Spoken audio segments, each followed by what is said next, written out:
Hello, hello, hello. Welcome to Star Fox 64 All Metals. Yes, the legendary on-rail shooter classic by Nintendo. Obviously, if you know, you know. The shades. I'm not gonna leave them. Oh my god, leave them on for the whole video, of course. Yeah. So, obviously, a game that is very memorable, very enjoyable, just on a surface level. For its variety, for its pacing, for the spectacle, for just how inherently great it feels to play. However, in celebration, question mark, of the upcoming remake, or like now finally coming out, I'm dropping this around the same time that the remake releases. I figured, okay, I need to properly get into the score meta, the scoring system of Star Fox 64. And now that I have, I would argue, if you want to understand Star Fox 64, you have to engage with the scoring system. There's really no way around it. It is the most rich part of the game by far. So, if you don't know it all, there's 16 stages in the game. You know, you see 50. I'm going to show the map, the level select. We'll get into that on screen right now. If you're a clever little fox, you'll count 15 maps actually, but since the final stage Venom has 2 variants, I'm counting that as 2 maps. And every single stage has a score requirement, and you know, score points. They're also called hits, which is a little confusing. If you get the required number of hits on a stage, you're rewarded a medal. Now, what warrants explaining with this playthrough is, okay, I've done the medal in every single stage. However, if you're familiar with the game, you'll know that, okay, you don't actually play through all 16 stages in one go. In a given playthrough, you'll only play like 6, 7 stages. I think it's actually 8 stages. I haven't counted, but depending on your choices in a given level, you end up in a different stage. It changes your route. And again, you only see like half the game in a given playthrough. And if you want to round up the rest of the medals, you kind of have to just play through the whole game over and over again, because the original Star Fox 64 did not have a stage select of any kind. And that's kind of the thing that always stopped me from really getting serious about the game. I thought it was really annoying, and it's something that they actually addressed in Star Fox 64 3D. Because in that game, they have an extra score attack mode in which you can replay the stages at your leisure to complete the medals. But obviously, we'll talk about that a little bit later, but what you'll see here, what's probably already evidenced, this is not the N64 version, actually. This is the Recomp version on PC, and I'm using a mod that lets me replay stages as I want, which is a much easier way to get into the game, and to get serious about the game and to practice it. So that was really awesome, and it's also played in beautiful 4K 120 FPS. I recorded in 1080-60, but still, this should be like some of the best footage on YouTube just in terms of image quality. And the main thing I gotta stress here is, okay, I did all the 16 stages, I recorded my runs, and then I spliced it together into one big, seamless, quote-unquote, playthrough. And that's what I'll be commentating over. I will sort of give my thoughts on the strategy, but also we'll talk about the game's design and like really what makes it so good. And the final thing I gotta mention, and on that note, is if you're familiar with the game, you'll know that you have different pickups in any given stage. You can pick up blaster upgrades, you can pick up bombs, and those pickups will carry into the respective next stage. Now, obviously, since I'm freely selecting the levels and just jumping between them, that gets a little funky, right? There's no real continuity. And I decided, okay, you know what? I'm just going to do a fresh start on every level. I'm going to reset my R-Wing, so I get no laser upgrades when I start a level, and I start with 3 bombs. Now, you could say this makes the run kind of illegitimate. I would argue in most instances this makes the run more difficult. There's a lot of stages where clearly, okay, they kind of expect you to start with laser upgrades. And there's stages where I could have had more bombs, right? I could have stocked up on more bombs beforehand. But I only have 3. But then there's other stages where, you know, starting with 3 bombs immediately definitely was an advantage. So this is kind of a unique run in that way. But for me, it was the best way to kind of get into the game and explain it and explore it. So yeah, without further ado, let's get into it. I'll start the footage in a second. I'll try not to pause. I'll try to just talk over it as much as I can. And I should also note, it's really hot in Cologne right now. Cologne, Germany. Beautiful Cologne, Germany. It's my picture is a little dark. My webcam is a little dark and you see the fucking white balance going crazy. I didn't want to turn the light all the way up because I'm already sweating enough as it is. So let's get into it. We're gonna start right away with Corneria. I cut out all the cutscene bullshit, so you're not gonna see much of that. So I've already alluded to, okay, you get points for every kill that you land.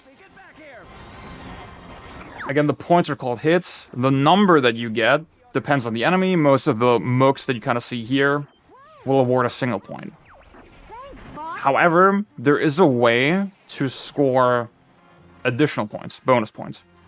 And you've may already seen this, you see it right now, boom, hit +1. Why does that happen? Well, it's because I'm killing these enemies not via direct contact, but with splash damage.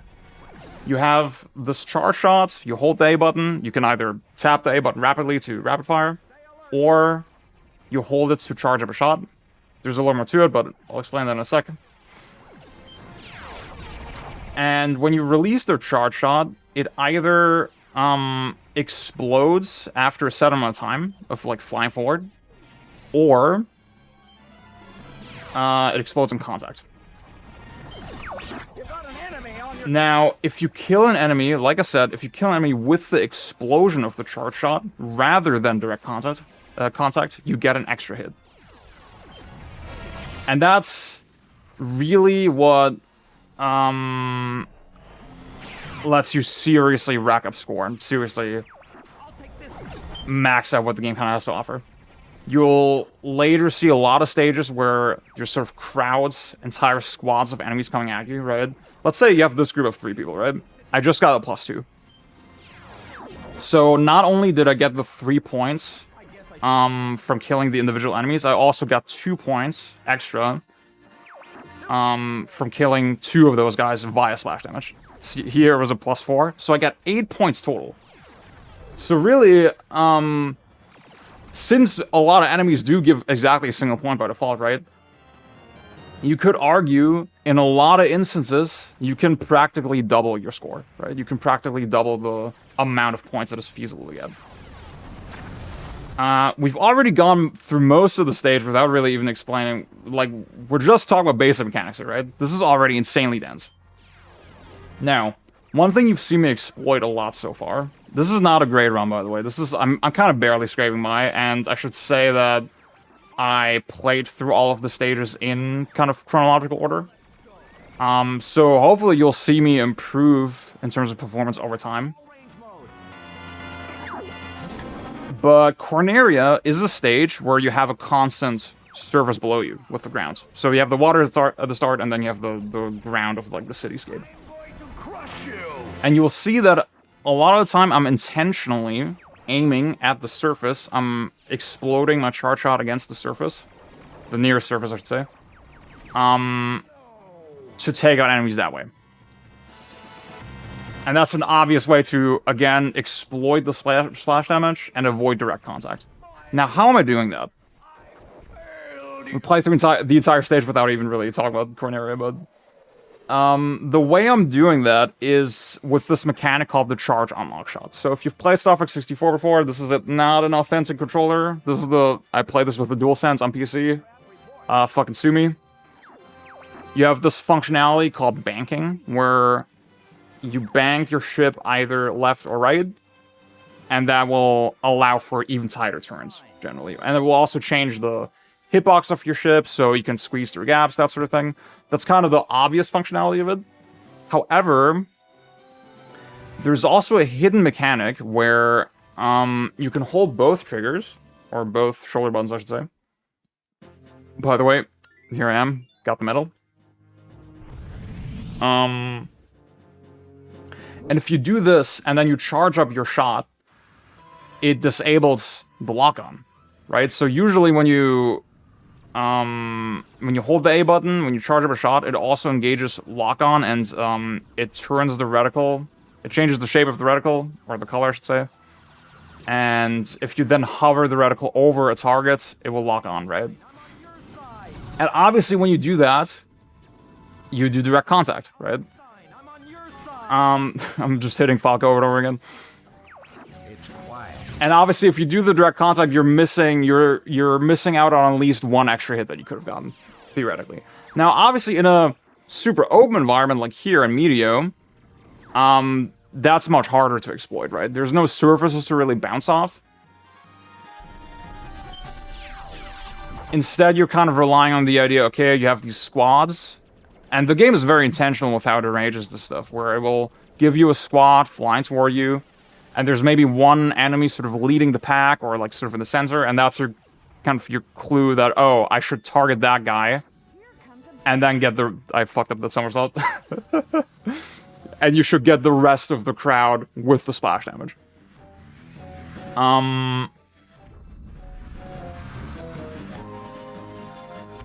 Now, there's some really funky stuff you can do later. Well, you're not going to see it in this playthrough, really, but you can obviously, like I mentioned, you can exploit the fact that the charge shot explodes on its own after a while as well. You can sort of... See, in that scenario, I could fire the charge shot sort of perfectly into the distance and, like, wait for it to explode and then get the enemies that way if it's timed perfectly, and then I get everybody with smash damage. It's crazy. However, I didn't do that. I used a bomb instead. And that's also one of the major decisions in the game. Where if you don't feel like, okay, I cannot feasibly get these guys with splash damage, with charge shot splash damage, it's not going to work. I just don't have the time, there's too many other targets, the window's too tight, whatever. See, here I got +3. That's kind of your cue to use a bomb instead. A bomb will not award extra hits. It will just give you the points for the clean kills themselves, right? See, that's exactly what I meant, right? There was a sort of a triangle formation. That's an even better example because I actually hit it, right? I hit the guy in the center, hit the guy at the top, and that takes out the entire crowd. The bomb... I missed the fucking blaster. This is far from an optimal run, I should say, yeah. So, again, the bombs are sort of your get-out-of-jail card where you're like, okay, I know I can't get this optimally. This is way too hard. I would rather get all the kills anyway and move on and not miss the opportunity entirely, right? By firing a couple of charge shots off and praying. You'll see me sort of weigh that up later in the game as well. Like, there's many moments where I'm sort of tempted to go for charge shots, but I know I'm already pretty deep into the stage, right? I don't want to waste an opportunity entirely by missing charge shots, and then I go for the bombs instead. Now, one thing I'm constantly kind of alluding to is the fact that this game is pretty fucking dense. They give you way more targets to shoot at than you could feasibly kill. See, this is a great example because, like, okay, I'm trying to hit the warps. This is sort of a secret bonus thing. And optimally, I would have unlocked my charge shot and then hit those little squads on the way. But that's so fucking hard, right? It's really hard. I was not doing it properly at all. I tried again last night and, like, I watched this footage. I was really mad that I let go of so much score there. But then I tried again last night, and it is genuinely just really hard. The timing there is very tight. I think ideally you would want to stock up on bombs there and just do that instead. See, and I guess this is an interesting note to say. Okay, in a regular playthrough, I would collect the bombs and really stock up for the next couple stages. However, since I know I'm starting fresh on every stage in this challenge run, I know that doesn't really matter, so I'm not too mad about that I missed that. Now here again, I guess an interesting thing to point out here is that usually when you have sort of these lines of enemies, you'll generally want to get the enemy that's at the front of the pack. Because then the charge shot will explode, and then all the enemies that follow will sort of run into the explosion. It will kind of linger for a while. Now, kind of lost my train of thought earlier. I was talking about the density of the game. They give you way more enemies than you can feasibly kill. And it's really sort of that coupled with this idea of, okay, how do I kill the enemies, right? There's an optimal way to do it, and there's suboptimal ways to do it. The game is just so dense that gets really ambiguous and really opaque. Again, this would have been nice to point out in the Corneria footage, because it was just going way too fast, right? But, like, you'll have seen moments where I'm sort of crashing through the environment, to, like, desperately get one more guy or get one more pickup. There was a weird little splice there because I had a corrupted frame of the video footage, but don't mind that. See, here I'm trying to get I'm firing off the charge shots kind of into the void and hoping it will hit some stuff, and it actually did hit a couple things, so it's not too bad. But yeah, this density and that coupled with the scoring system, that's really what makes this game so insanely compelling. Where in so many moments, so many instances, it's really fucking hard to say, okay, what actually is the optimal path? What is the optimal scoring path?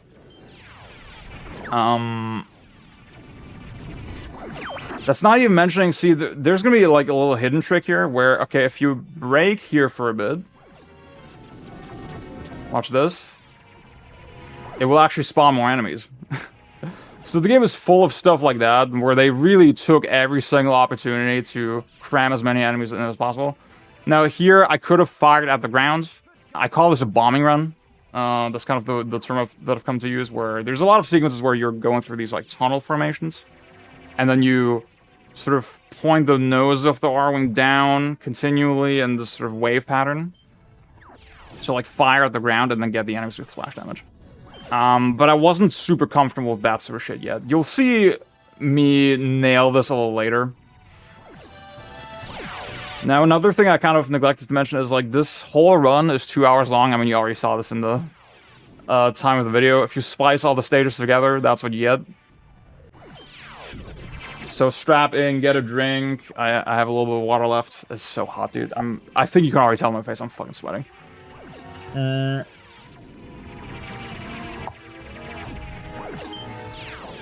Oh my god, I can't believe I missed that, dude. See, I mean, ideally I would have had a bomb there, just as a safety net, but again, the metal requirements for a Nintendo game, you kind of get the sense, okay, you know what, this is pretty tough, actually. They kind of lock the fuck in. But really, you can push this game so much farther. It is fucking insane. And I have some confidence that Nintendo kind of had an awareness of how much farther it can be pushed. Just because of how exactly they arrange the enemies, right? They just give you so many fucking crowds of guys later, and it must have occurred to them that you can get an insane number of bonus hits there.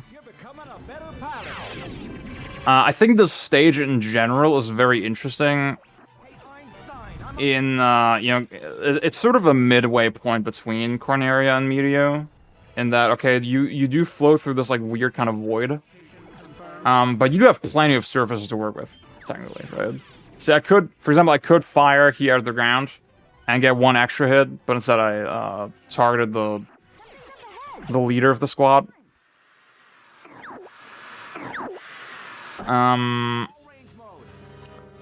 Now, this is our second all-range sequence.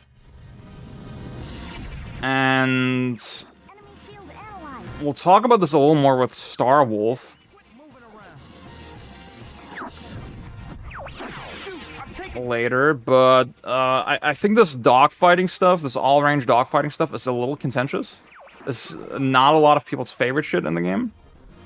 I would say the on-rail shit is definitely, like, that's the the gold standard. That's the thing you come to for this game. However, I still think this shit is really interesting. This fight kind of, it is sort of an introduction to the concept, right? Because the enemies are not that fast. But later with Starwolf, you really see how it kind of comes together. I guess I'll spoil the basic kind of premise now, where, okay, a lot of enemies that you'll fight in this all-range mode, they turn relatively fast. And you can actually turn pretty far on the spot, right? If you brake and then bank, you'll see me do that a lot. And another consideration you may have already picked up on here is that my shots have travel time, right? So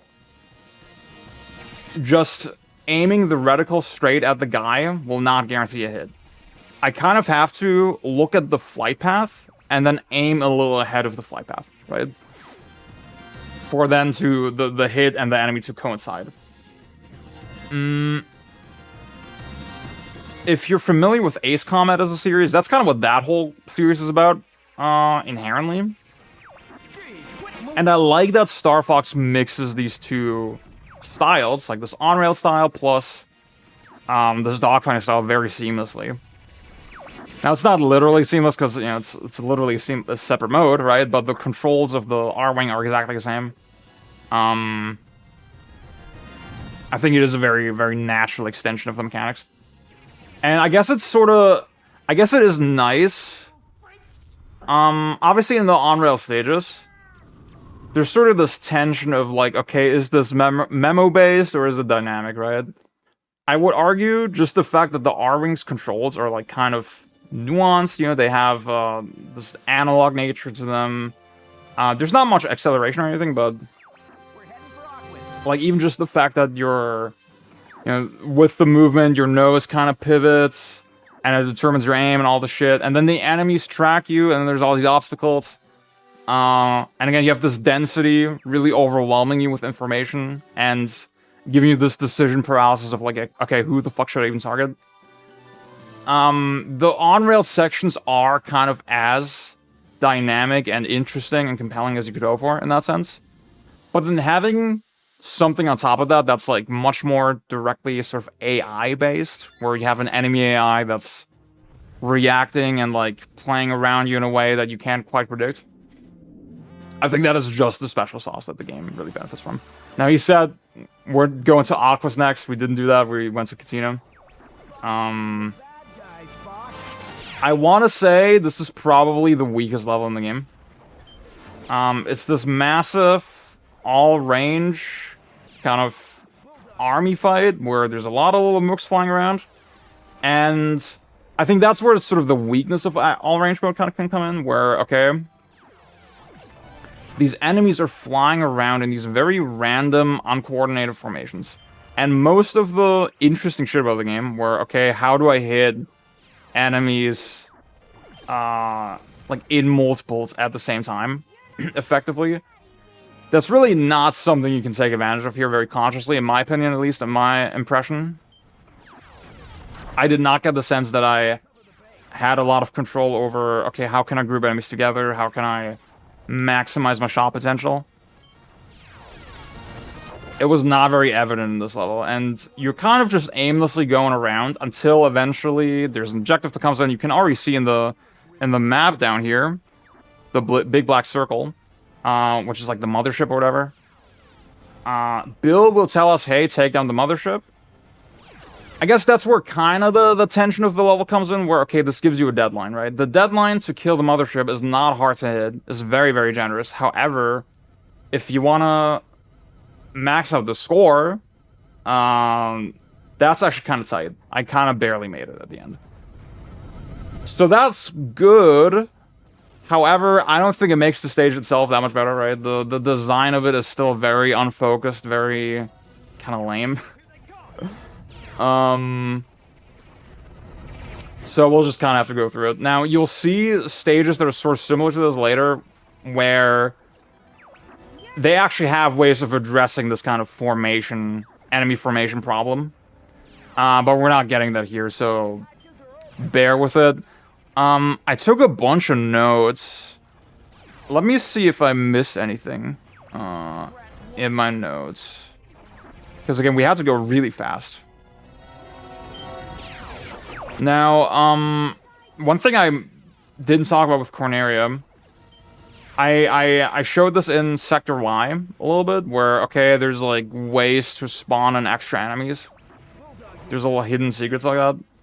Corneria is the most packed level in that sense, where you have all these little arches and sort of, squeeze-throughs that you can, like, sort of formations of buildings next to each other that you can squeeze through. And, the game is designed in a way where, okay, if you do that, it triggers a specific flag that will spawn in more enemies, like, at a set point. So clearly they want you to do those funky acrobatics and, like, really engage with the level design itself. That is really one of the strongest things about this game. That it gets so much mileage out of having actual, like, level geometry in your way constantly. Both in terms of, okay, it's an obstacle, but also it's an opportunity to get more points. Now,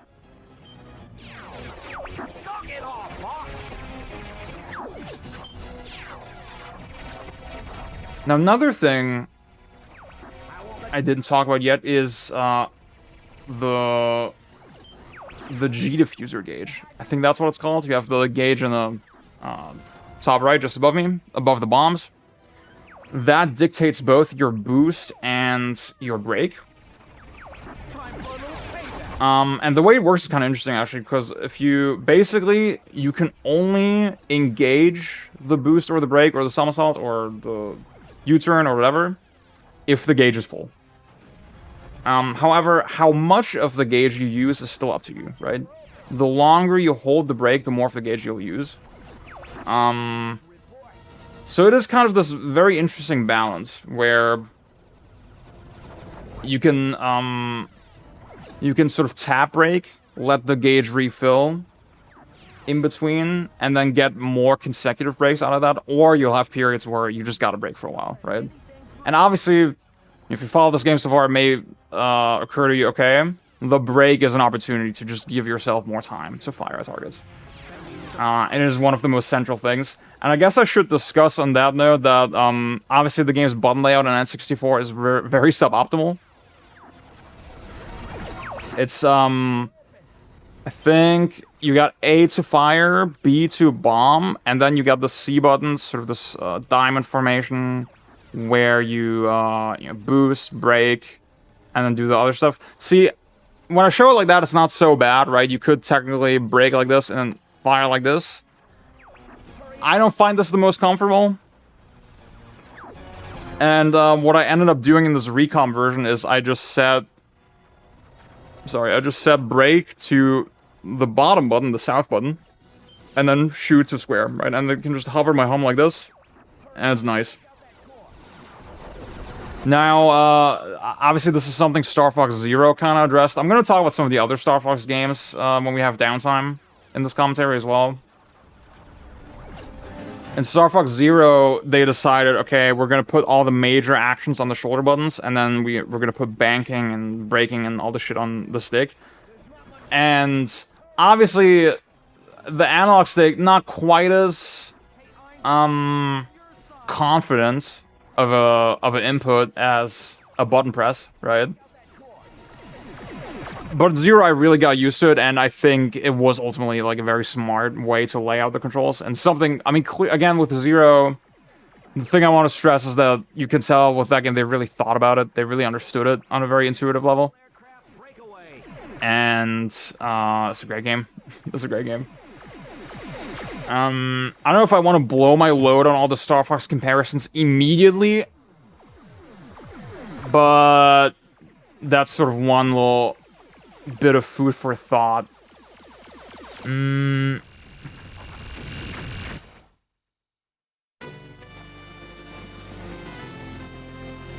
Yeah.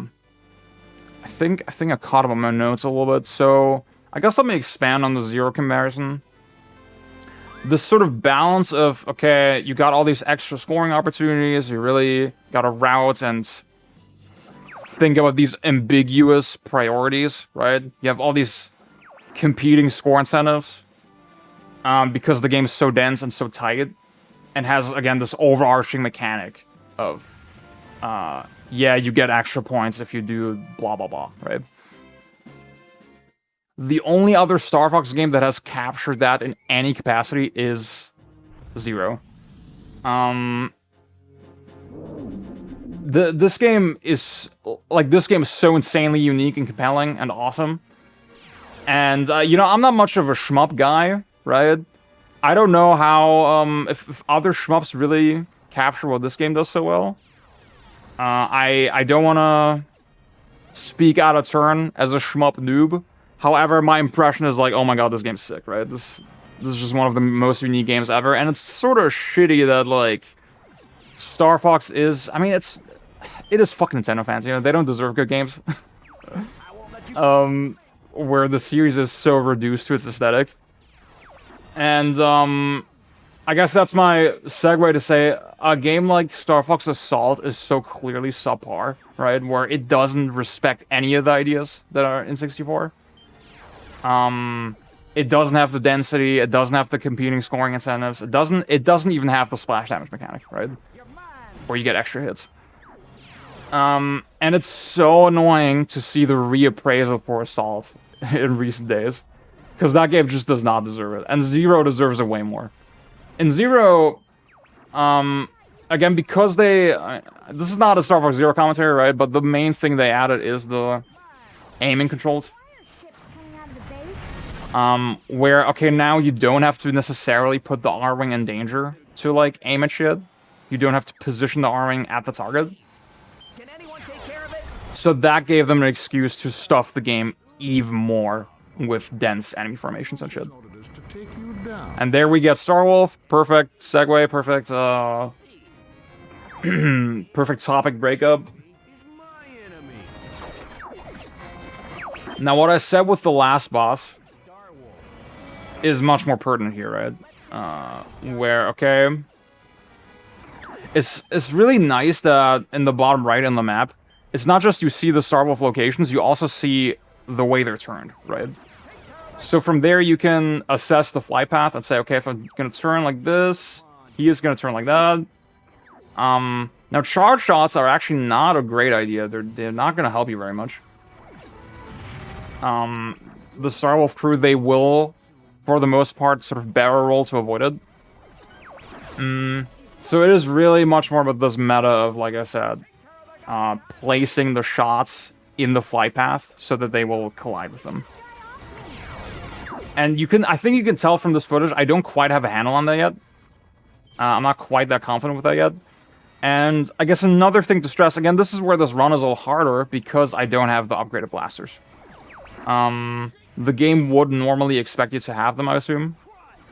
And that would massively help. It massively helps with the Starwolf fights. So it was satisfying to kind of have to do it this way and really learn the game. Now, you just saw I took down Pigma. I got plus 10 hits. The number of hits that you get for a Starwolf kill... See, I don't quite have a handle on turning it. Me seeing that footage now, now I know, oh, I would have just had to brake and then bang at the same time. And I didn't do it properly. But yeah, the number of hits that you get per Starwolf kill actually decreases over time.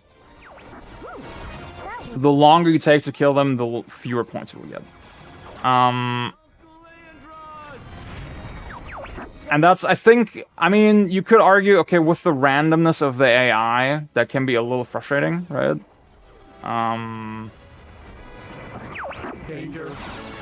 But it definitely can be overcome, right? It's not an unreasonable challenge. I find it pretty interesting. And again, it's not like, I think this would be a different story maybe if the game had a time bonus, right? Oh, you get this level of bonus if you complete the stage in this amount of time.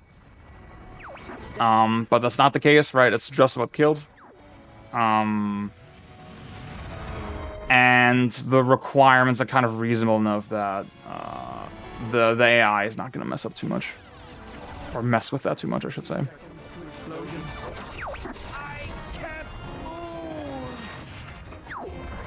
I'll take care of the bomb now. And you may have seen, okay, the timer for the bomb appeared, gave me like a minute or so.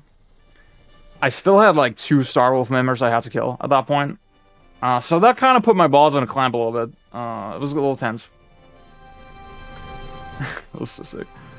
All aircraft report. I had another topic I wanted to talk about. It just occurred to me. I did not make a note for that. That was a close call, Fox.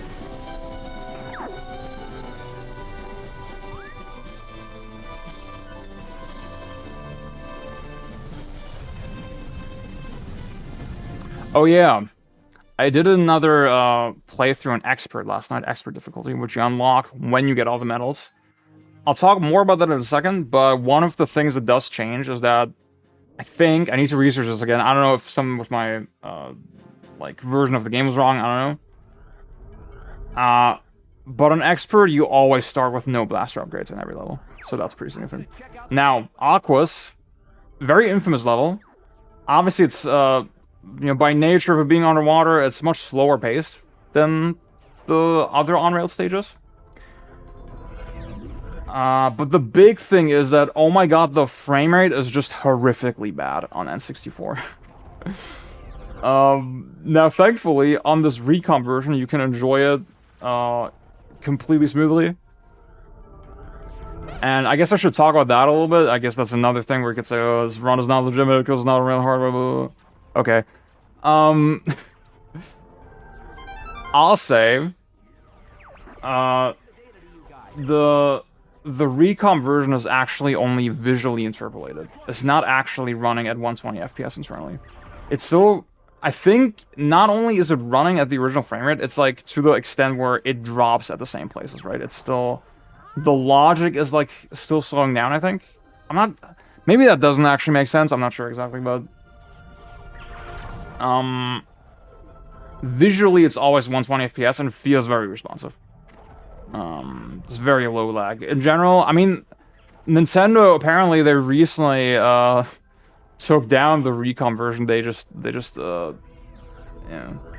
got on their case, and you can't download it right now anywhere.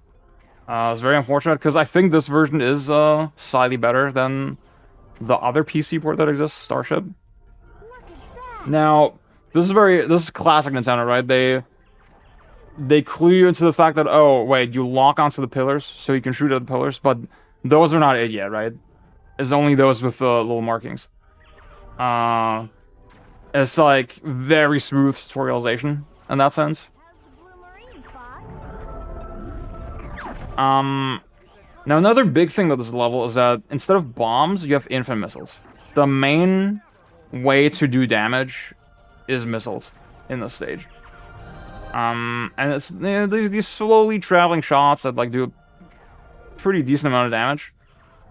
The general meta is okay. You have certain, I mean, this is something they exploit very well, right? Where you have these like clamps, for example, that you open up with your laser, and then you actually do damage with the shot. And I guess the fact that, like, I don't know, okay, this is something I should have researched beforehand. I don't know if you can actually charge unlock shot the missile. I guess you can, yeah. I think I'm doing it here right now. Because I want to say, with the travel time, and with the, you know, the limitation, you can only have one missile out at a time, I'm pretty sure. That makes exploiting the splash damage much more difficult. It's still possible, right? It's, clearly you're still awarded for bonus kills. But it does give it a different flavor, and that's, again, being able to play this level at a smooth frame rate made me definitely appreciate it way more than I used to. I think also, I mean, so you saw me shoot at those pillars earlier, and they didn't go down, and I wasn't sure what the fuck, how it worked, right? And only later I understood, oh, I can only shoot at pillars when they have a little marking that indicates that they're worn down. I think that's how you can tell this was actually my first try at this level. So I think I got the medal on my first try, which, pretty cool. I will say also, you know, I'm a Ludo guy, right? We're talking about mechanics and systems and rules and all the shit here on the Zia broadcast. Visually, this is kind of incredible for N64. It is kind of cool that, like, you have the darkness kind of gradually illuminated by all these traveling lights. That is kind of nuts that they did that, on this hardware.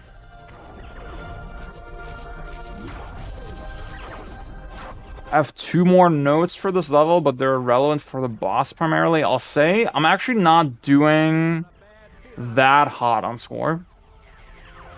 I'm still quite a bit off from the requirement. But, you know, by you seeing this footage in the video, you should know, okay, this is gonna be fine, right? I don't have too much to talk about right now. I'm gonna get some water real quick. Because I'm very... It's starting to be a little less hot. I'm starting to sweat a little bit.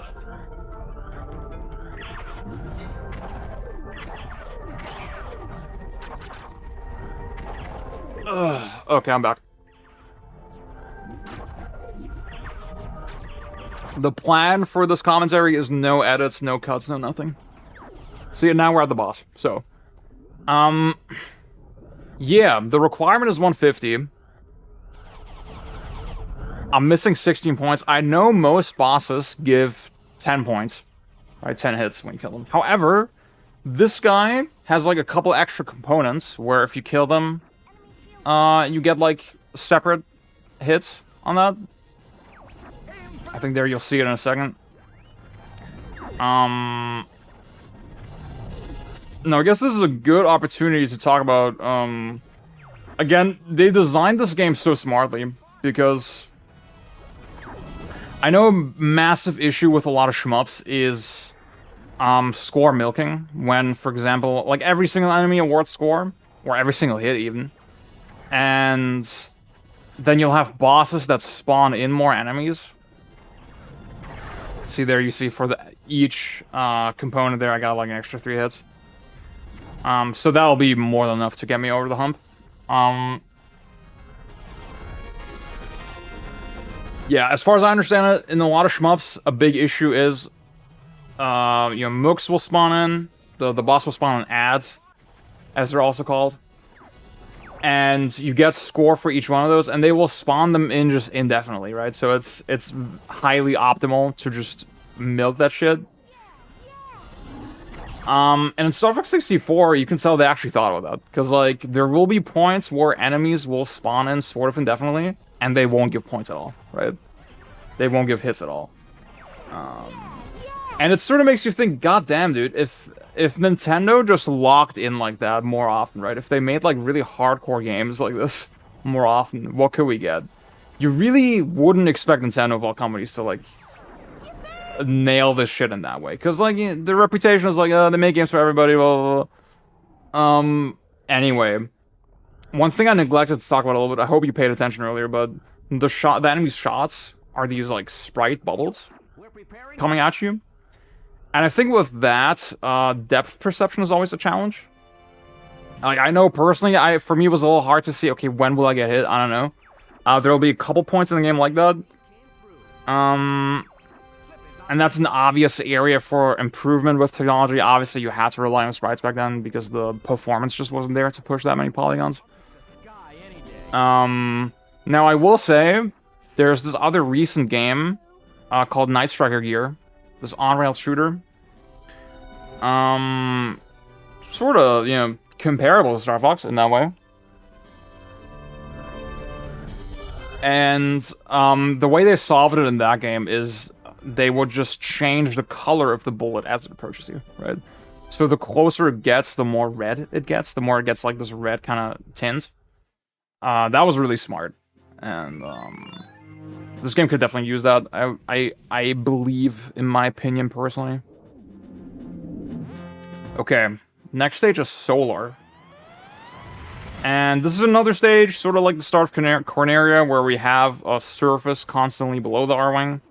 However, you have the twist that, oh, wait, the closer I get to the lava, the more damage I take. So that's a big consideration. You can bounce your shots off of the lava, but obviously, every time you want to do that, you'll pivot your nose toward the lava and risk taking more damage. So again, that's a really cool opportunity that they took, where it's an obvious way to expand the mechanics, right? Like, at the start, dunking into the water, not dangerous at all. I think most people will just touch the water because it looks cool, right? And now, the same thing that was an opportunity can actually harm you, right? Just Kyoto, cinema, gods. What can I say? And I think what you kind of get is that a lot of the targets that you see, like, number one, we're getting a lot of bombs. Number two, a lot of the targets, they're hovering relatively far above the ground. And I think it's because they know, okay, if we required you to just dunk down for, like, optimal points every time, it would just be way too much, right? I guess this is another opportunity to talk a little bit of expert mode, because you can also medal all the stages on expert. And it's notable that for score, most players actually still opt with normal mode. The score potential is technically slightly higher, I think, in expert. Specifically Corneria, right? Corneria, the big sort of tragedy with expert mode is that they completely redesigned the Corneria stage, right? It's way, way denser than it already was on expert mode. But from what I played, I'm pretty certain, and I've heard other people express this, that expert mode, it doesn't really change the design of most of the other stages very much. It's only Corneria that gets this, like, density upgrade. So that's why for scoring it doesn't really pay off that much. But then the big thing, I think, is that, okay, the thing that makes expert interesting, I already mentioned, you have to reset your blasters on every level. That makes it pretty different. But then also direct contact with anything instantly makes your R-Wing lose a wing. I will get into that system, that mechanic, a little later. But obviously, you can imagine, since so much of the scoring hinges on, okay, I'm gonna put my R-Wing in danger, I'm gonna intentionally crash into obstacles to, like, squeeze a couple more points out of this thing, blah, blah, blah. That's just not viable in expert. You take way too much damage, it's way too risky. So that's why I think normal mode has remained the premier way to play the game. And, obviously, I mean, I alluded to this earlier, on expert mode, Fox wears the shades. That, if you did catch the reference, that's what that was about. It's pretty sick, it's pretty cool. But yeah. Okay. That's that, that's Solar. We're less than halfway through the game. Still got a bunch to go. I guess this is a good point to say that, okay, like, I've already mentioned, Solar is an example where they put a twist on an established kind of paradigm in the game, right? This idea of, okay, surfaces can be useful. That's, again, classic Nintendo shit, classic Nintendo thing. It's great that this game can explore itself so thoroughly, right? It has so much room to really explore many different ideas. But then with the route structure, it works out in a way where, okay, you don't need to do a fucking 2-hour playthrough every time, right? You can finish the game comfortably in under an hour. It's a very, very smart way to structure the game. Now, another thing we've seen me do a couple times, this is a weird mechanical interaction where, okay, if you lock onto an enemy, instead of releasing a charge shot, you can actually do your bomb, and then the bomb will home in on the enemy. And as far as I understand, for most players, this is actually not desirable. I think most like hardcore Star Fox 64 players, they're like, yeah, this is actually ass, and you kind of want to avoid it. But you know, you see me whenever I do it, I'm like kind of rolling with it. I'm like, eh, whatever, it's fine. I'm getting enough coverage from the bomb, so doesn't matter too much.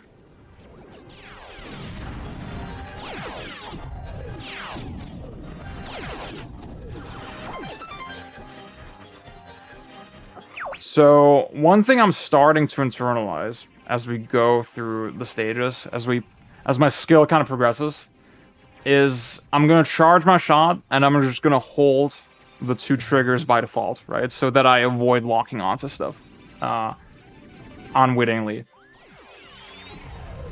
That's just really important that you nail that. I don't know why the fuck I pause here. We'll leave it in. What the heck is that?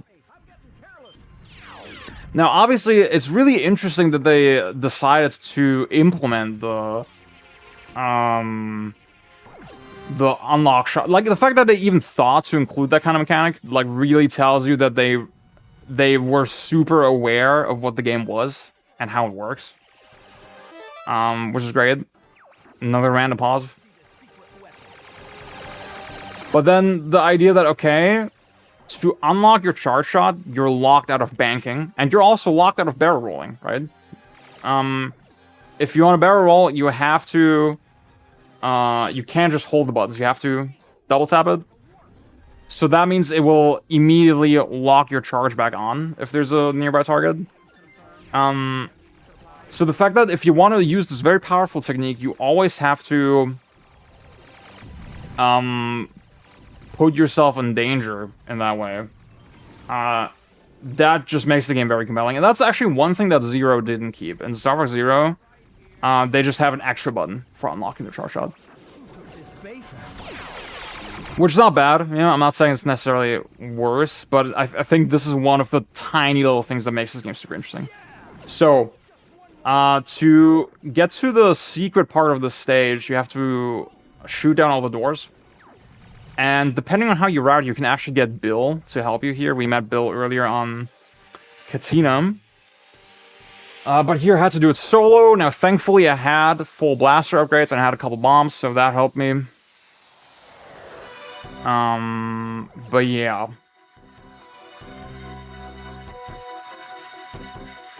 And, you know, on my way here, I was, like, ignoring most of the enemies. I knew, okay, I can't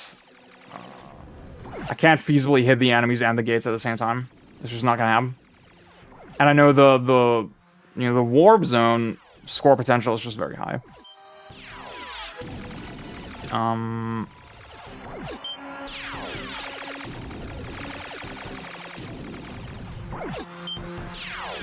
I'll also say this is just something. These warp zones, this is something I never discovered as a kid. I had no idea this was in the game for a long time. It's pretty sick. Not sure if I have much to say here. I guess I'll say in general with Star Fox Zero, it is a much more exhausting game to play sort of in one go. It has an arcade mode, but then finding a route, maybe there's a super optimal route in Star Fox Zero that's like really fun to play. Personally, I think the most fun way to play Zero is to simply, like run through all the stages individually. And again, sort of smartly, they leaned into that. They were like, okay, you know what, this is, like the meddling aspect is one of the most fun things, so we're gonna lean into that. So here I'm trying to nail the guys in the center, but like, it's just not quite working. I'm really curious to watch experts kind of play this and see how they line up the reticle, because I'm not quite nailing it here. Oh, I'm sweating so fucking hard to do this. Unreal. I guess one thing I could have done is I could have just raw dogged it, right? I could have just kept the shot unlocked, not locked on at all, and just fired at the center. I think that would have been more optimal, right? That's probably the quote-unquote safer way to do it. If you really want to get all of them.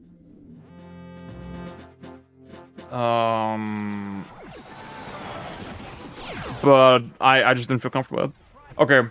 Zonas, this is a fan favorite stage. This is another very dense stage with a constant surface underneath us, so... and unlike Solar, again, it's just water. You can get into it, no problem. See, here I aimed at the beam instead of the crate itself to get the extra hit. And that's the same with these lights, right? You get 2 hits. Well, I guess 3 hits for the lights. Wait.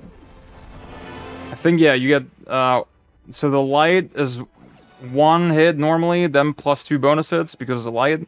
And then you get plus 1 hit for hitting with splash damage. That adds up pretty fast. The score potential in this level is very, very high.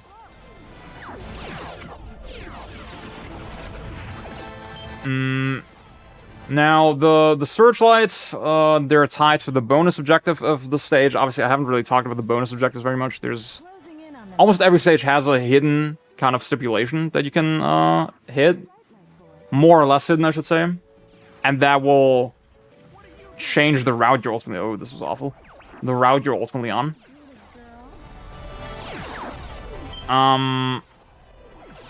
But in this stage, I will later intentionally miss one of the lights, because it will spawn in more enemies. Ugh. So, look out for that. And you can see I'm getting much more comfortable, finally, with these, again, I call them bombing runs, doing these, like, these wave patterns.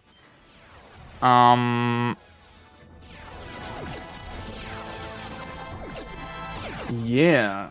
I think I'm out of things to talk about for most of the stage, so... we talked a bunch about Star Fox Zero. I don't know if I have deep thoughts on Star Fox Assault, to be honest with you, other than it being a bad game, but, like...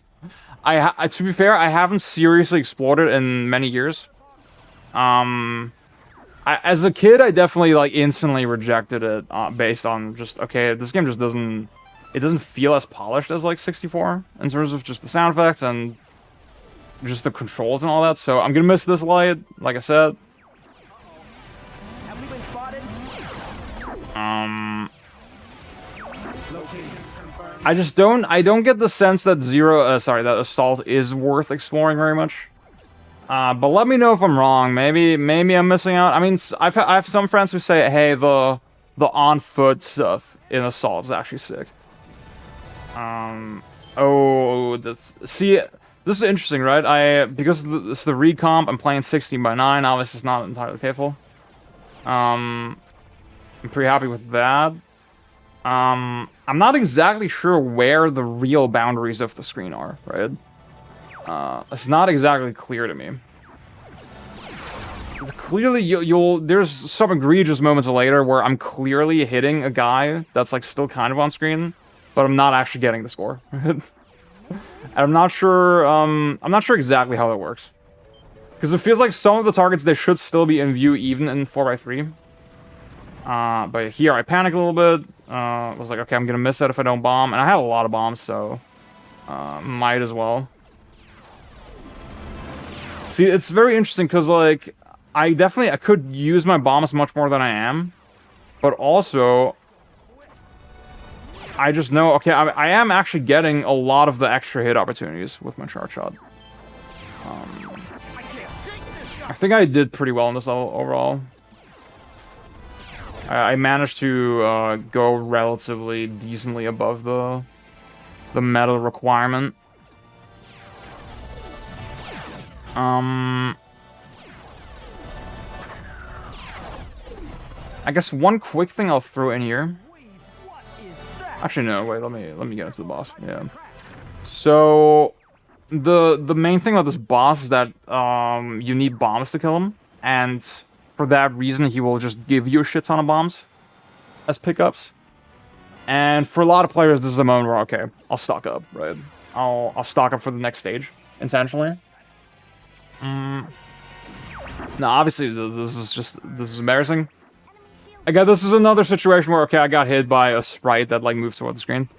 But yeah. For me, the bombs are just not relevant long term. Again, I know I'm starting with 3 bombs on every level anyway, so, that's not really a factor in my play here.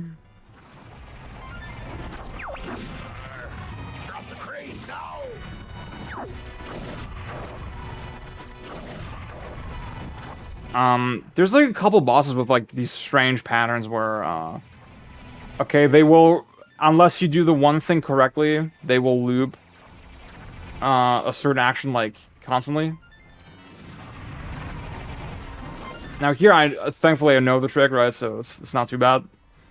I want to say the bosses in general are pretty strong in this game.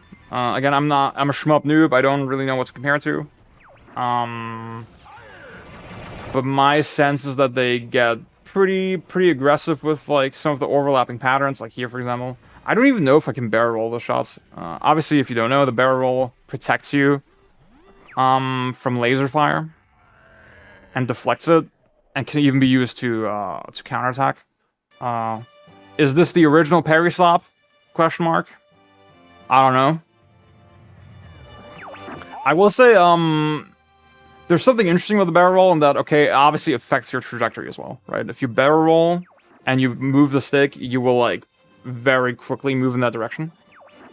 And obviously, since you use your positioning to aim as well, if you're, like, aiming and then barrel rolling, it can actually throw off your aim, right? And then obviously, if you're trying to unlock the shot, you're not barrel rolling anyway. So I want to say as far as parry slop adjacent mechanics go, this is relatively well controlled. But yeah, Metal Get, it is hot. It is very hot. Okay, guys, our next stage is Titania, and this is our first Landstalker. No, not the Macbeth game. Land Master stage. I love the Land Master. I think it's a very, very nice twist on the concept.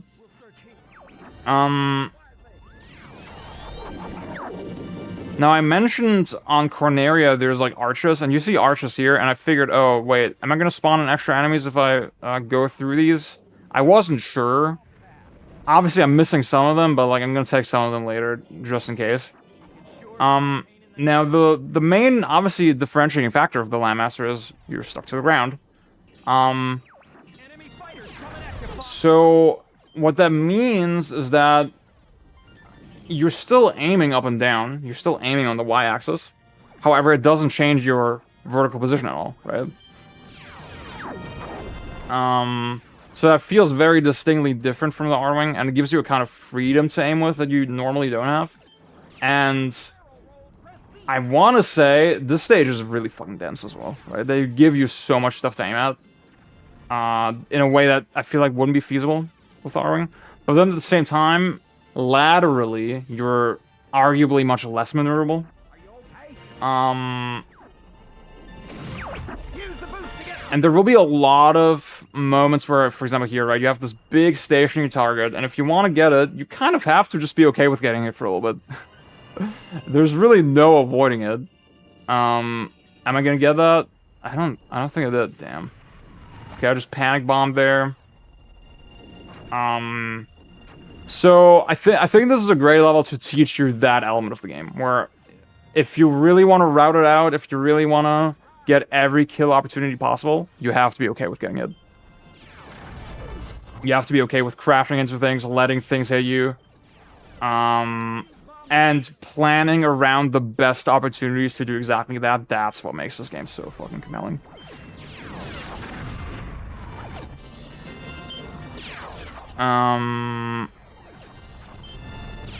So they keep the banking aspect, right, where if you press L and R1, you can do tide of turrets. I crashed through the thing here to pick up the bomb. Again, it's cool that even works, right? If you hold both buttons, you will actually see, you still do the unlock shot, right? You can still unlock your charge shot that way, but also you will hover in the air. And the fact that those two things are tied together is very interesting.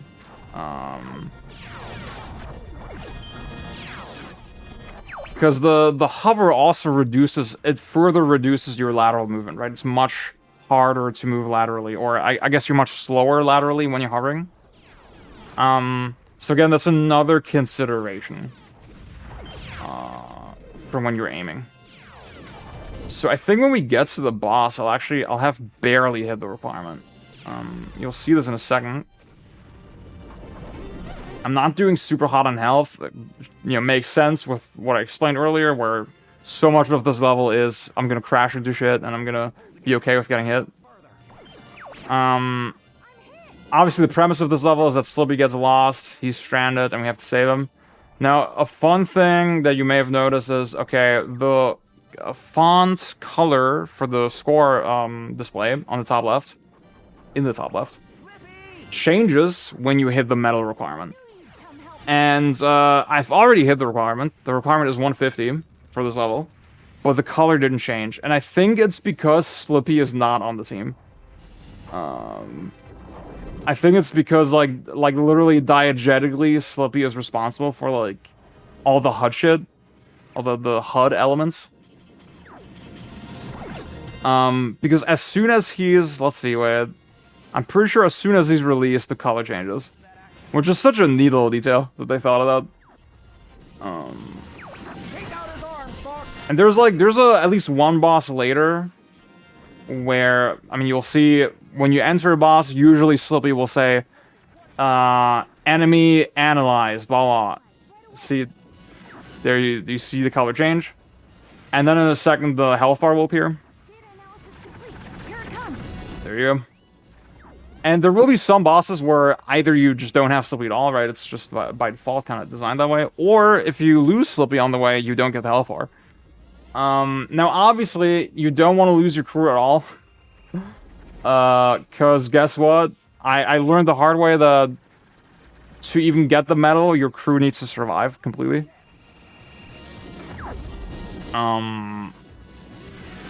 So it's not something you'll really engage with in a medal run. However, in a score run, I mean, your scores are still valid if your team dies. So I could imagine a scenario where maybe if you're going for, like, a really high score, it might even be pertinent to just let your team members die. Okay. I'm very sweaty. But we'll get through this. We're always saving your hide. It says 148 in the footage. At 140 is when I beat Andros. Approximately. And then there's like 8 minutes of credits, so We'll head to Venom. it's not too bad. He just said, okay, we'll head to Venom, right? This would be the final stage in a given run. However, since I spliced it together across multiple runs, we still have a couple more stages to go before we get to the end. I think 4 stages to go before we get to Venom. Yeah. God. Okay. The next level is very infamous, Sector Z. We'll get to that. I'll get a little more water as you watch the metal animation. Oh.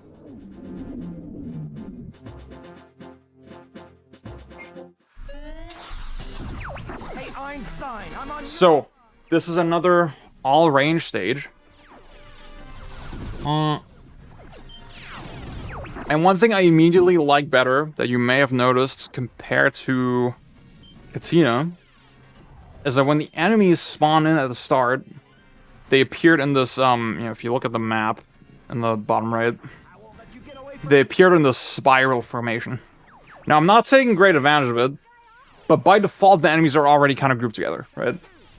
And if you kind of follow the formation, you can figure out good optimal ways to kill them.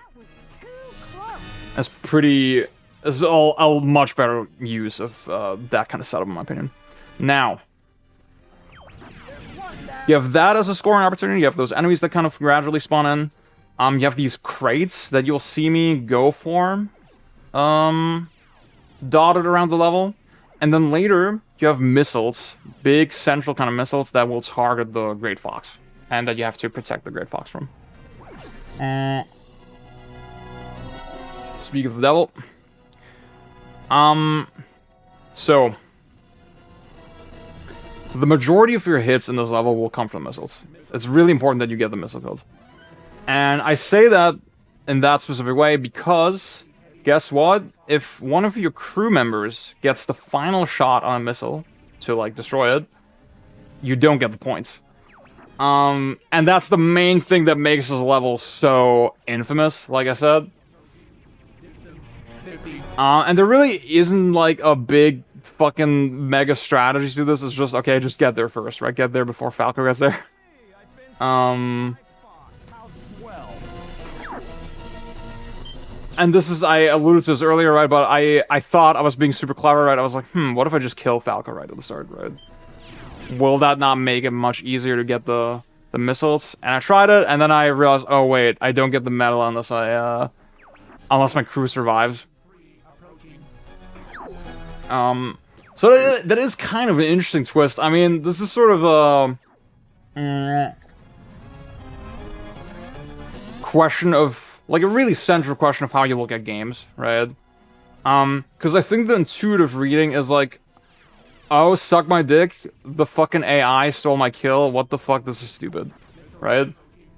I think that's the natural way to understand it. If you're just looking at it kind of coldly and saying, well, this is the rules of the game, this is how it works internally, like, your AI crewmates, they will target shit, and they even, like, you understand that it works that way, it's very transparent in that way. And then that's just a factor you have to work with, right?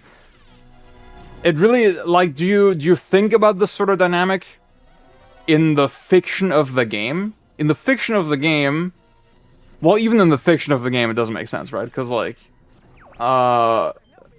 obviously, Fox wouldn't care who gets the kill. He would just get the job done, right?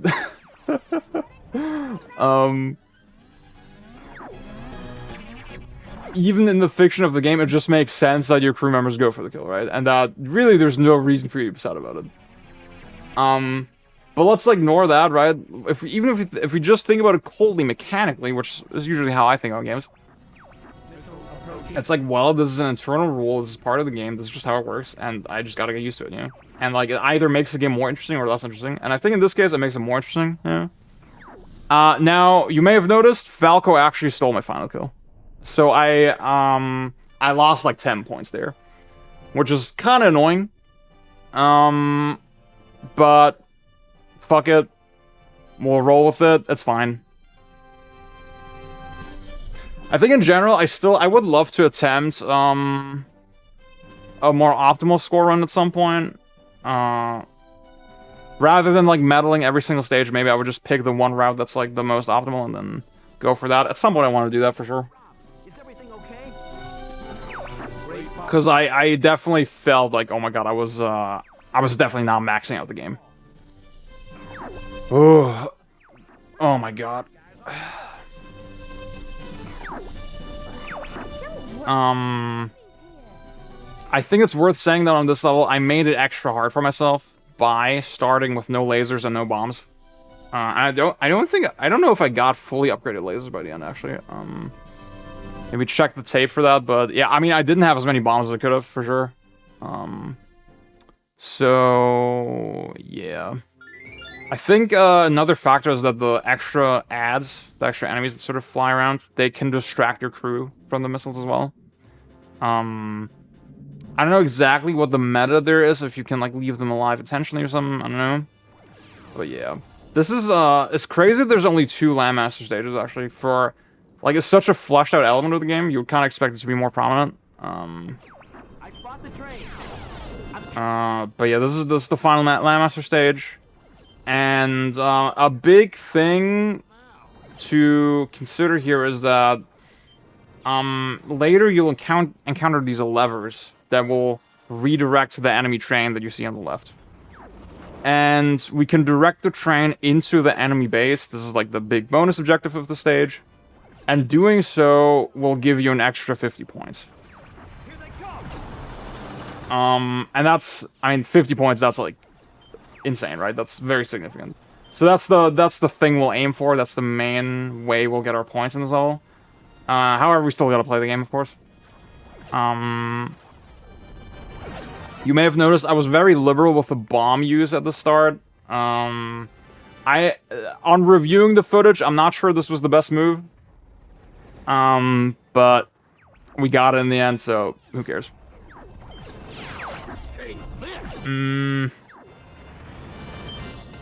Now, there's probably... Dude, I mean, this... I should have obviously gotten the guy in the center, right? But, like, if you think about it... I think I... Mathematically, I must have lost, like, 2 points there, right? Which is not the end of the world. But it's... I do like that the... You know, it is using... this very conservative scale, right? Like, 1 kill is 1 point. It's very easy to understand. It's not like a billion points like fucking every other game. You could very easily understand how a single missed opportunity can really add up. So I like that about it. See, this is such a classic Star Fox example. You have the rocks on the right, you have the train on the top left, and you have the flying guys in the center. And it was really, in the moment, it was like impossible to decide, okay, which one should I go for? I don't know. Which is the most optimal? I could have just thrown in the bomb there, right? But like that, that wouldn't have been optimal either, right? It's so sick. It's so interesting. Ooh, okay. Maybe this is a good time to talk about like another aspect of the controls, which is just rapid firing the lasers. Now, I think when you press the button, when you hold it for like a couple frames, it will release a couple shots instantly, right? You don't necessarily have to mash it. It's actually not the fastest way to fire, as I understand it. However, it is, it feels natural to mash with how I play it, and I know it's, for me, figuring out the exact rhythm where I don't have to mash was a little weird and a little unintuitive.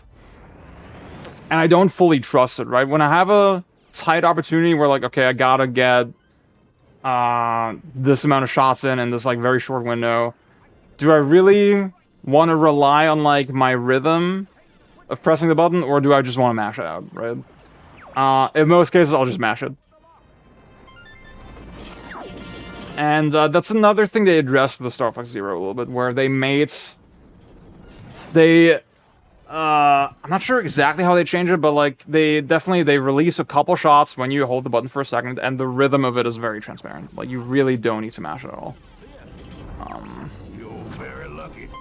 I mean, part of it is that I think they put it on a shoulder button, and they were like, okay, it's just much less natural to mash than with your thumb. I'm sure that was a factor, but yeah, there's actually you can in the recomp, and like I think it's even a default option in the recomp, but there is a setting that just lets you hold the buttons rapid fire.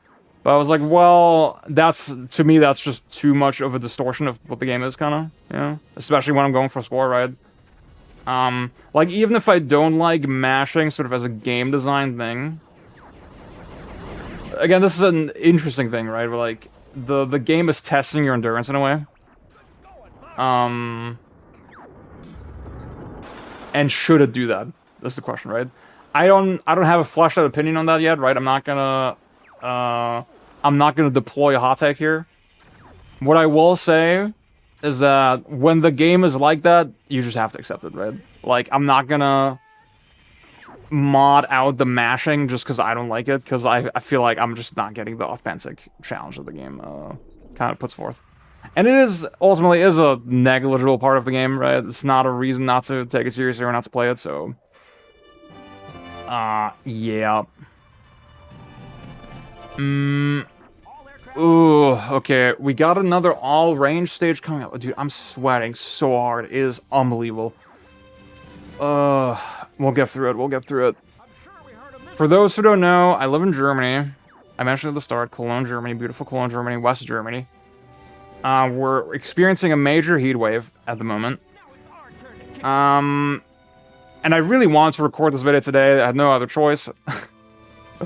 I have the light on. I have the monitor shining at me. Right, it's making it a lot worse. I had to close the window. And in Germany, we don't have AC.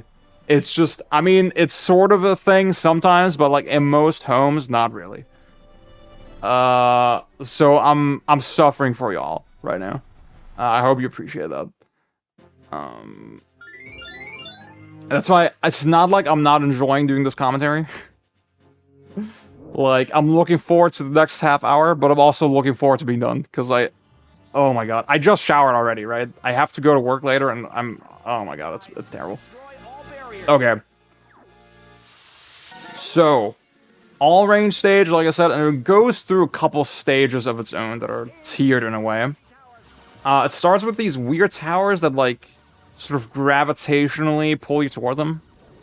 It's a little strange to describe. There's sort of, it's both a pull and a push, right? You see I cannot progress past where I'm at right now. And that, I think that makes it hard to really get, like, nice, clean unlock shots there, right? Because I could have, right, instead of locking on there, I could have unlocked and then aimed at the ground. But because I don't really understand how close I can get, that's a little hard. So you see me miss a couple opportunities there. Now once I've taken out all these towers along the edge of the arena, there will be a satellite tower that spawns in the center of the arena. Which then spawns in some enemies for me to take out for extra points. But then, a little bit after that, see there, I'm trying to go for the ground kill, and this just doesn't work. They don't give up. Yeah, a little later, we'll do our next Star Wolf fight. Not the final Star Wolf fight, but like, I think there's like 3 Star Wolf fights total, and this is the second one. And as you would expect, a lot of your points will be from the Star Wolf encounter.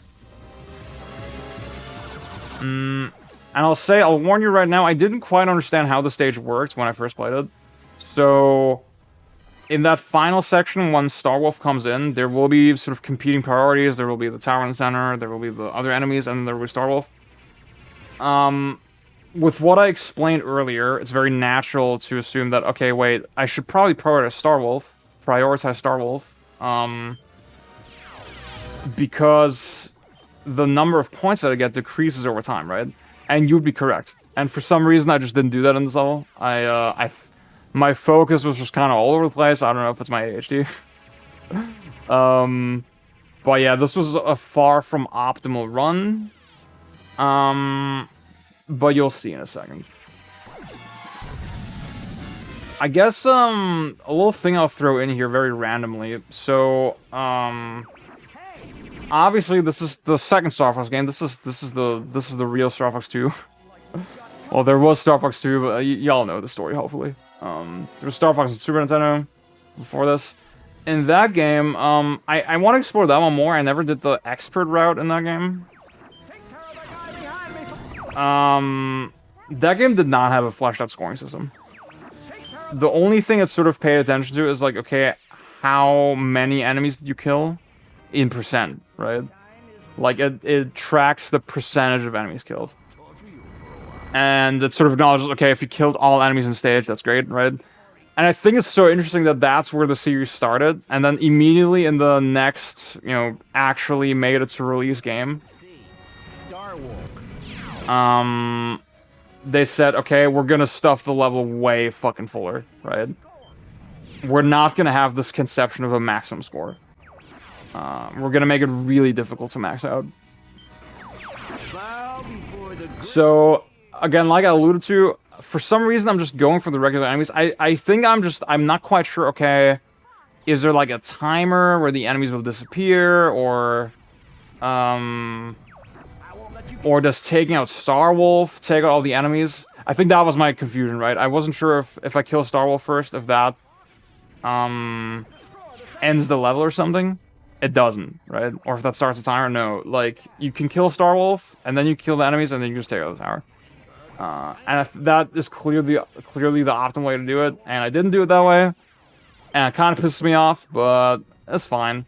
I think you can at least see, okay, I got much more comfortable with those brake turns. I hold the brake, and then I bang the R-wing in one direction. I think if you first start playing Star Fox 64, you'll be much more inclined to use the U-turn, for example, but like that takes forever. It takes a lot of meter as well. You get a much tighter turning radius by just turning on the spot. Can't be happening.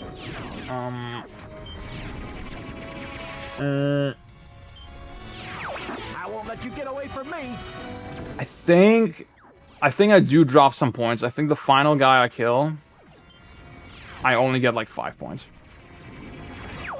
So definitely far from optimal, but again, we still got it in the end, so that's fine.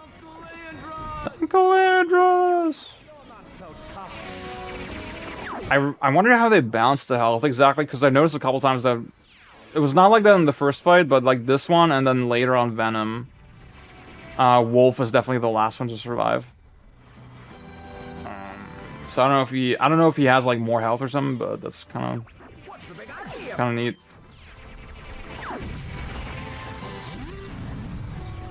I'll also say on a you know, aura and hype moments note, I mean the music is so sick here. I fucking love the Star Wolf theme. Now, I'm starting to understand, okay, the tower finishes the level. I can round up the last couple of enemies, right, and then go for the tower.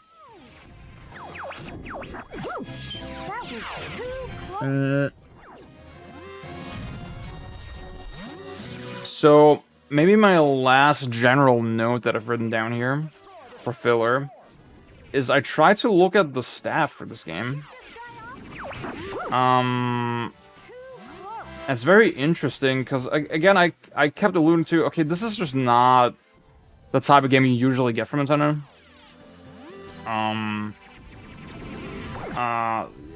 Arguably, the most important thing is sort of the course design, as they call them in the credits, right? They have a list of course designers. I think the word course is kind of nice. It implies, like, kind of a progression through an environment that somebody prepared for you, right? And I think that really is the defining characteristic of this game, right? That it feels so directed and so intentional. Well, it turns out, I mean, we know at this point, well, none of the Star Fox games after this were developed internally, right? Every single game after this was outsourced in some way. Destroy the satellite core. And when you look at the staff list, you'll notice, okay, most of the people there, they moved on to Mario and Zelda. They were like kind of spread, especially Zelda. Like there was a lot of Star Fox guys that ended up on the Zelda team, which honestly really surprised me. Because it's, I mean, I guess the Zelda games, the modern Zelda games, they're also very directed. They have this very directed sense to them. But in Zelda, it's kind of in a bad way. So, I don't know, that's very weird. I kind of would like to see if, like, the next Star Fox is, like, developed by, like, Retro Studios, for example. I feel like they could do an interesting take on it.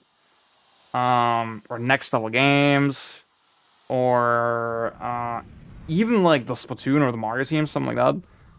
I feel like there's potential there, but, like, I mean, thankfully, I want to say Platinum.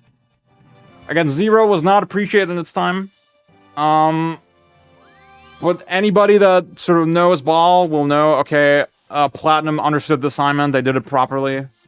They actually did their homework. They did a very, very faithful sort of sequel to 64. I guess now with this remake, I'm very curious how that's gonna work out. Okay, I think because, sorry, the stage that I just did leads straight into Venom. And that's why you don't get a medal after it, right? Or, sorry, you don't get a medal animation, I should say. It's still displayed on the map later when you return to it, but that's why I skipped right to this section. And I guess it does feel kind of narratively like it makes sense. See there, when I say Falco there, you saw kind of a nice shot. Where I aim at the front of the pack, right? It's very important. This is another, again, sort of in the vein of, like, Sector Y. Another really dense, on-rails stage. With a varied array of surfaces. And, again, depending on what you do, this might be your final, like, on-rails arming stage. I'll explain what the deal is with Venom in a sec. There's a lot to talk about with that, so I hope I'll get that done in time, but... Again, I think you can really tell, okay, see, we're barely a minute in, I think, and I'm already at 160 points. It is crazy how dense the stage is, and, you know, in accordance with that, the score requirement is one of the highest, I think, with 300. And they really lean into what this game is, you know, they make it really fucking dense, they have a lot of things competing for your attention. And I had to rely on bombs already quite a bit if I already used 2 bombs.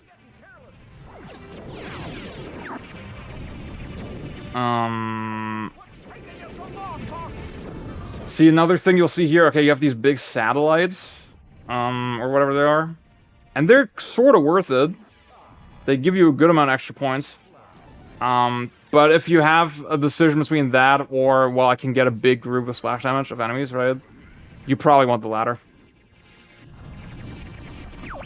I think overall this was one of my better stages. Oh yeah, these guys, see, so these guys, they kind of look like bees, right? I was wondering if that's maybe a reference to, Donpachi, the Cave Shmup series, because, like, I know they're, like, obsessed with bees.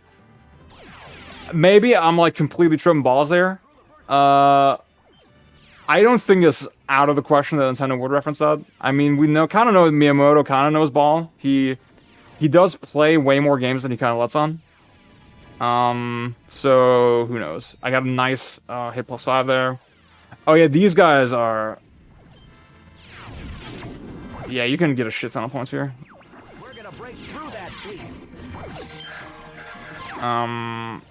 I guess on a shallower note, you know, just the excitement, the music, all that shit is like, it's very... It feels like, yeah, dude, we're taking the fight to them. We're there. I mentioned earlier that I did an expert run. This is so sick. See, okay, I didn't do it quite optimally here, but, like, I could have gone way up and then shot down at the surface of the ship. When I was playing on expert last night, I ended up on this stage, and that's kind of how I did it. And I will say, actually, on expert, I was stuck on this stage quite a bit, because the boss is, like, a little unintuitive.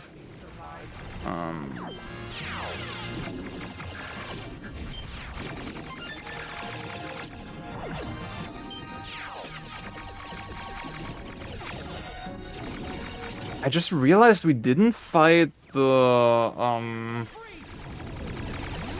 Oh yeah, I just remembered, okay, so on, I think Sector Z, you have the warp, right? And we used the warp. And because we did that, we actually missed a couple bosses. There's a couple bosses that we didn't fight, that we didn't get to see in this playthrough. There's that one that sort of looks like Rob. The Nintendo fucking robot icon. Yeah, this boss is a little strange. Now, last night I was doing it with no blast upgrades as well, so I think that's another factor. But yeah, it has these very distinct points where it's actually vulnerable, and most of the time it's not. So the pace on this one can get a little frustrating. It's not my favorite boss exactly.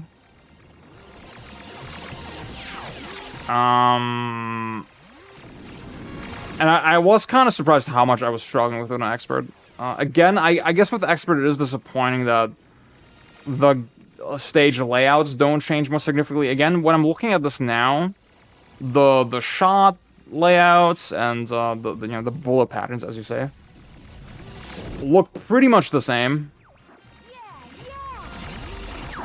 I don't really observe any difference, and like even the timing, right? I'm getting that it takes a similar amount of time to open up the boss for damage, even. Because I know in expert it also wasn't the case that I could hit the center of it at this point. Yeah, it's very, very similar. The major difference is just, okay, you just take way more damage in expert, and you might not have a blast upgrade, depending on well, not even depending on how you route, right? It's depending on the pickups on the level even that are available. Destroy all 3 energy balls. Destroy all 3 energy balls.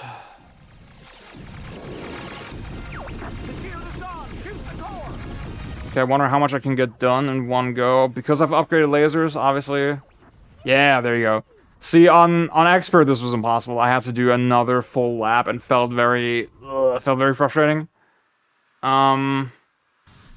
Honestly, I don't know if Expert is my preferred way to play the game, because it does kind of drag out some parts in a way that's not very flattering.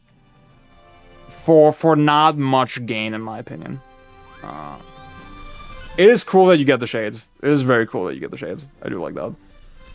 Okay, guys, we're moving finally into Venom. So, I need to explain very quickly. I said the game has 16 stages. You only see 15 on the map. That's because Venom has 2 variants, depending on how you route. So the regular variant is what you see here. This is what's called Venom 1, colloquially. And here you see, I did the stage a fuck ton of times. I'll explain why in a second, but here I did a really nice bombing run. I got a shit ton of enemies, both on the ground and a little above, by placing my charge shots just right. Just mastering the rhythm there was very satisfying. Yeah. So, again, depending on how you route... Oh, wait, I need to explain this, actually, wait. So, this really pissed me off, because you can get a +8 here very easily. It is kind of insane. I was really annoyed that I didn't get it here. I had it on a prior run.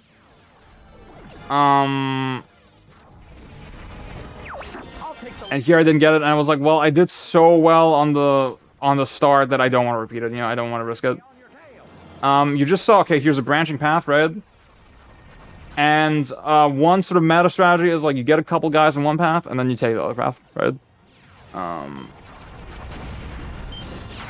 Now here, I think I'm letting kind of a lot of points... actually, it's not too bad. The first time it branched, I think I didn't get the points, and again, it was that weird thing I talked about earlier, where it's not really clear at what point the game still considers enemies hittable. It's a little strange. Now, what's crazy is that the alternate path is still active. Okay, this is embarrassing, right? I accidentally, I pressed the wrong button, I went into cockpit view without meaning to. And I think I let go a lot of points there. Makes me mad that this is sort of how the run ended up. I let a lot of points go there. Not very flattering, not very good, but again, I knew, okay, this is just such a hard stage. This was by far the hardest stage in the game for me as a metal.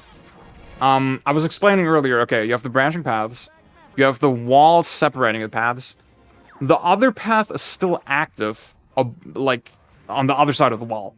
And what you can do is you can somersault to get up, and then bomb to the other side. Okay, so, I explained, if you route in a way where you do all the bonus objectives, you actually end up on this version of the stage, Venom 2. And I spliced it together in a way where it sort of ends up in one seamless run. Obviously, this is not how it actually appears in the game, right? So this is very interesting, right? You have this big Star Wolf fight. This is the final Star Wolf fight. This is the final... Not the final all-range section, but like the final test of like your dog fighting abilities. And again, because of my stipulation that I did here, I have to do it with basic blasters. Which... I think when you first, as a kid, yeah, I think we all, when we first play a stage, it's like, oh my god, this shit feels impossible, right? Now I kind of understand, now that I understand the meta of, like, where to place your shots, I know, okay, this is actually not that hard. The only thing that makes this, like, much trickier is the fact that I started with, basic blasters. I think the game clearly expects you to have upgraded blasters at this point. And... under that condition, hitting the time requirements for the optimal score, it's pretty tricky, and I think I actually take too long for the final stuff. I think it is Wolf at the end. I think I only get 30 hits for Wolf, because I took too long. So you can tell how that kind of affected my run. I guess I want to say... sort of how the game conveys it, the game considers this the hard version of the stage. But really, if you care about score, right? Again, I think difficulty-wise, if you don't understand the mechanics, this feels really hard, and then Venom 1 will feel much easier. If you're going for score, if you just kill all the Star Wolf members in time, you basically hit the requirement, right? You've already hit it. And it's very interesting that the game, it treats them as one stage, in terms of the metal anyway, right? If you if you do either version of the stage and you get 200 points, you get the medal. That's it. Oh, actually, I did... Oh, wait. No, I nailed it. I actually got the 200 points, right? I actually got the 50 points for Wolf. Okay. And I'm splicing... I'm splicing back to Venom 1. Again, this is not how the game actually works. You see, in Venom 1, I'm still missing quite a few points. I'm still missing, like, 23 points to get to the requirement. And I know... I think at this point I know, okay, if I hit this boss, and then I do the final run before Andros, I can probably get it. But it's... I'm pretty nervous at this point. Because Andros on this stage doesn't actually give you any points, right? So you have to get it before you get to him. Yeah, like I said, the game considers this the easy version of the stage, and the Star Wolf version the hard version of the stage. If you care about score, it's really the opposite, right? Venom 1, getting the score requirement is so tight, and there's just so many conflicting priorities, so much density. It is crazy. And the fact that the game considers them interchangeable with regards to the medal makes it tougher, because most people just do the Star Wolf version, right? Most people just get the medal in Venom 2, and that's why there's not a lot of runs explaining sort of how to do it here. And personally, I wasn't really satisfied, right? I wasn't satisfied with just getting it in the Star Wolf version. I wanted to hit the requirement in both versions of the stage. So that's what I did. Now, okay, I think this is still Venom 1. We still have one more thing to do. We still have a couple more points to get. The one run that I did see of Venom 1 was a tool-assisted run. And you can tell from that, okay, the actual score potential is insane for this level. But actually hitting it is just so hard to practice. Okay. So I'm hitting those little laser things. And that will be just enough to get me over the hump with 200 points, right?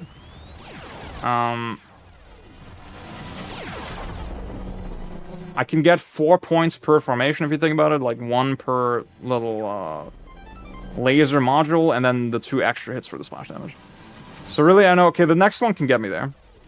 But I kind of fucked it up. I only hit one of them. So I'm missing 2 points, technically. Like, I could have had 204. And you just saw, okay, I spliced back into the Venom 2 stage. I figured, okay, the Venom 2 Andros fight is the harder version of the fight. I'm not really going to show both. It's kind of redundant. So, yeah, we're at the end of the game. This is the final true ending. And the way it starts, obviously, if you know this game, it's pretty similar on both routes. You start with this basic form of Andros, Monkey Andros. Relatively unremarkable boss, I would say. Not too much to him. You can actually fire at his eyes first to cause a distraction. If you don't have bombs here to fire in his mouth, you can just simply fly to the side, and then you're good. So I'm gonna get him pretty quick. He does not have a lot of health. But then, obviously, you know, on Venom 1, the fight, there's one tiny phase on top of this where you do the same fight, but it's Robot Andros. I skipped that. I didn't show that here. But he barely has any health, and it's not even worth mentioning. In the true path, you get this one final extra form in all range. And that's also, I think, again, I don't know. Yeah, I think when I kill Andros, I get an extra 10 hits soon at the end of this fight, but then also you get an extra +5 for the eyes, right? So, again, unlike in Venom 1, you don't get anything for the boss, right? The game just ends there. So that makes it even tougher in a way, even though the score potential of this version of the stage is overall lower. So, again, final test to see, okay, did you actually understand how the all-range bullshit works? Now, it kind of mess up here a lot. This is not a clean run. This is my first time doing this boss in a while. And the main thing I wasn't sure about, you can see, okay, he's very close on my ass on the map. And I don't know, okay, there you go. If I bank turn like this on the spot, will he catch me or not? I wasn't sure, and I was not very comfortable doing that. I wasn't very confident about that. Eventually, I was like, well, I just gotta do it. And it actually works out. You'll see, well, I do one more big U-turn because I'm an idiot. And then, let's see. I move ahead a little bit. I think you can pull up the camera a little bit by pressing the cockpit button, and that helps you. I'm not sure if I do that here. I think I did. So, I'm probably gonna do a turn now. See, I'm nervous to do a turn, but I finally go for it. In a second. Wait. See, I'm very nervous on the brake. I'm just not sure exactly if I'm gonna crash into him or not. So I'm very cautious with that. But eventually, I make it. I hit his hippocampus or whatever the fuck it is, and I go to town. And again, I alluded to this earlier, but obviously Slippy is not here, so we don't get a health bar. And I think, you know, if you're rating games from like crash into him like an idiot, if you're rating games from like this emotional perspective, I do think the value of not showing a health bar is a little understated, you know, sometimes. Cause like I was sweating, you know, I was like, oh my god, am I gonna fuck it up here? I don't know. I was pretty nervous at this point. All because I didn't know how much I had left, right? But at this point, I'm feeling much more confident. I'm feeling, okay, I can probably go for the turn. Again, you see I have basic blasters. Oh, I think I lost my blaster upgrades when I lost the wing as well. I think that was it, right? So we're kinda on the back foot here.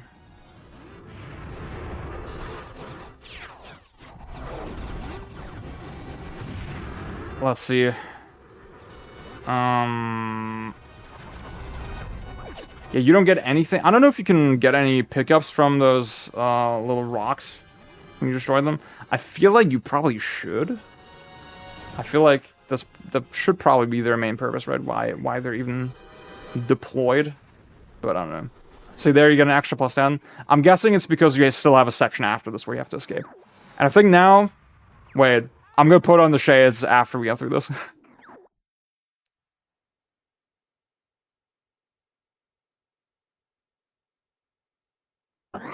Don't ever give up, my son.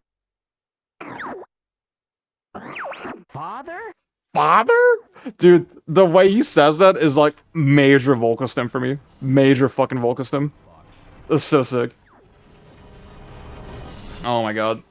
See, me missing a wing here, definitely not insignificant. It definitely affects my, my trajectory a significant amount. And I'm still pretty fucking nervous. This is not hard. But I'm like, God, okay, ooh, fuck. I got the score that I want, and I'm missing a wing, and I don't have a lot of health. I don't want to fuck it up at this point. So, I mean, I'm showing you this run. I should be good, right? You should have this expectation that this is going to go well. But I haven't, yeah, I don't know.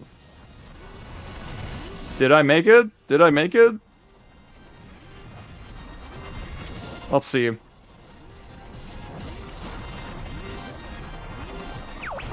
become so strong, Fox. What if you fuck it up here?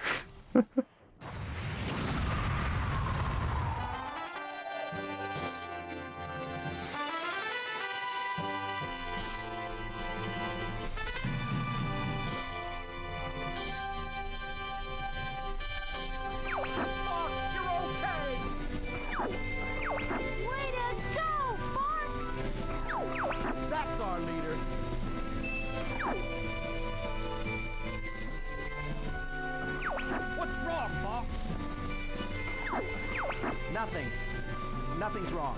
Fire. Fire. Oh my god. Oh, I'm so sweaty. Okay, guys. I don't know if I have anything more to say. I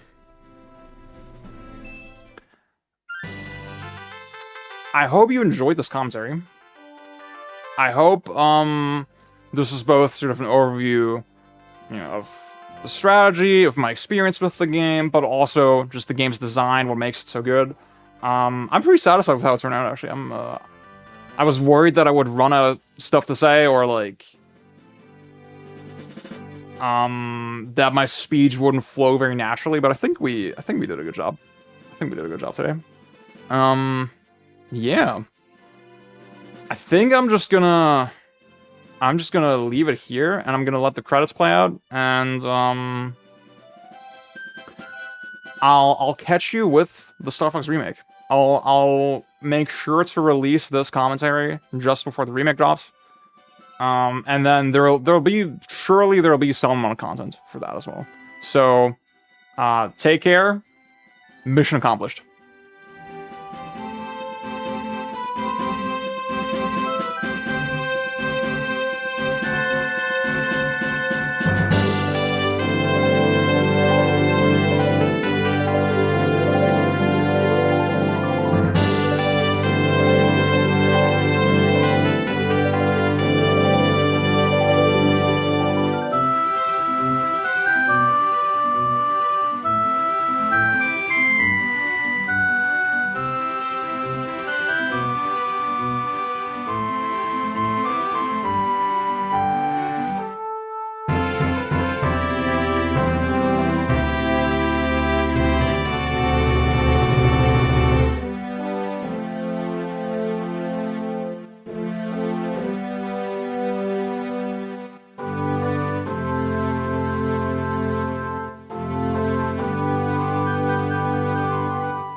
Star Fox, we are in your debt.